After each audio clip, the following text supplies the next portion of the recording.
Hey everyone, it's Anya with the Season of Anya, and welcome back to my YouTube channel where we learn about yoga, magic, and witchcraft. Little sprinkle of a healing journey along the way. So, with that, today we are going to discuss deities. Working with deities as a witch, as a yogi, as a yoga witch, right? That's kind of the name of the game here. With that said, why would we want to work with deities? I know for me in my journey, that whole concept just sounded so weird. Honestly, I'm like, okay, this is odd, but I'm listening, whatever. I'll make my own choice. And over time, and what I would recommend if you are leaning into this, if something or someone, a deity resonates, a god, a goddess, if they resonate, look at their story, check out their lore, and work with them. Or if you're really like, I need to do this, I have to work with a deity, then okay, do your research and start working with one. With that said, my relationship with deities,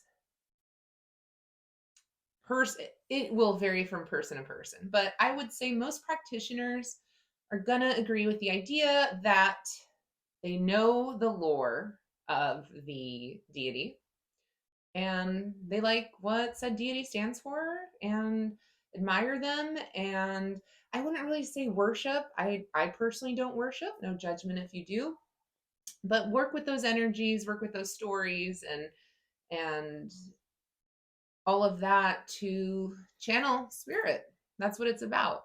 What lessons do you have to learn from these deities, and how can you help them? Rather, how can they help you in your regular life and in your spiritual practice? Just like anyone would with a relationship with a god. With that said, I want to know, do you work with a deity? Let me know in the comments below. So, as mentioned, how do we work with them? look look up look them up, read their stories, watch the videos on YouTube, see if it resonates. Just because everyone's into Hecate doesn't necessarily mean you have to be. I've been practicing as a hardcore witch, but no, I've been really serious about my spiritual practice for about 5 years now. And when I'm exposed to Hecate, I work with her. If not, not really. No bad blood, just, not necessarily called to it. And that's the point. Do not do something because you feel like you have to. We do it because it resonates and we want to. And there is no wrong way of doing anything. So, with that said, if you wanted a couple ideas, if you identify yourself as a Christian witch or are into more of that light worker, white energy, I don't like that term, but light energy, I guess, um, work obviously work with Jesus. You could work with a Mother Mary. I know in Catholicism, Mother Mary is huge. Call upon the archangels. There's a ton of them. I know for a fact Raphael is for healing. So if you're on a healing journey, he's a great archangel to work with. Regular witches tend to lean more pagan because plus a lot of these deities are like hundreds, if not thousands of years old, their stories, right? So, for example, in our coven, we tend to work with Aradia, Inanna, Diana, Cerduin, and Hecate. These tend to be the dark goddesses, and they have some really awesome stories. And I'd say, especially as women, they are very empowering. But men, absolutely, and everyone else in between has something to gain from working with any deity. It doesn't matter masculine or feminine. Again, it's what you're called to. And then if you're like leaning more towards the yoga witch vibe, check out the Hindu gods and goddesses. Ganesh, Shiva, Kali come to mind. Those are a couple options for you. So you've read their story, you've done the research, you're in the lore, you're working with them. supposedly. Because now what do I do? With that said, you really don't need to do much.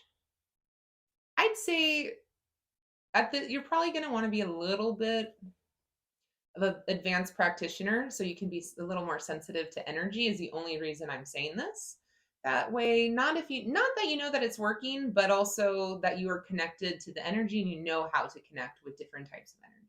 So that's my little side tangent. But anyways, so you can simply say like out loud or in your head, like, I invite the energy of Aradia into my space, right?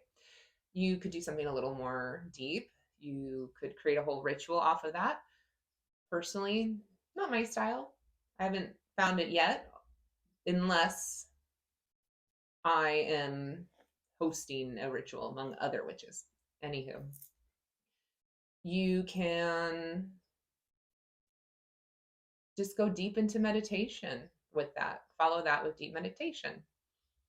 And then in general, yeah, just say, I call upon my guide, I call upon Hecate. With that said, once you do a little more research, a couple bits of information that you can find that I would personally be on the lookout for is if you want to honor them, what do you do? So, what you can find out online, some things to consider. Sure, you can buy a statue or like a sigil or something like that of them, but you can also keep it more simple. Use what you have. For example, Hecate is known for keys, which we all have a million keys, right? Spare keys lying around. You could put a couple of those on your altar. You could incorporate certain colors, download little pictures online and put them in like a little mini picture frame or just print it out and have it on your altar displayed. And simply you can honor them by leaving offerings. And again, some